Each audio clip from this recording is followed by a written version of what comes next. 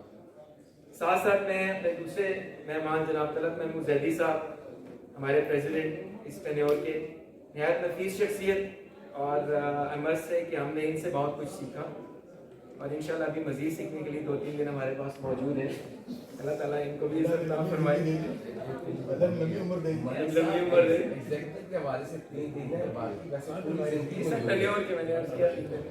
زیدی صاحب کا مختصر تعارف میں کراتے چلوں. طلعت محمود زیدی صاحب نے LLB پاس کیا سال 1991 میں. 1992 میں انہوں نے راولپنڈی بار ایسوسی ایشن کی ممبرشپ حاصل کی. ہائی کورٹ بار ایسوسی ایشن کے ممبر بنے سال 1994 میں اور 2009 میں انہوں نے سپریم کورٹ بار ایسوسی ایشن کے ممبر بنے اور ممبر ایگزیکٹو رہے آپ کی اس ہائی کورٹ بار ایسوسی ایشن کے سال 2001 میں اور الحمدللہ 2022-23 میں یہ اسی ہائی کورٹ بار ایسوسی ایشن کے صدر منتخب ہوئے اور انشاءاللہ آگے بھی اللہ تعالیٰ تو مزید ترقیاں عطا فرمائے.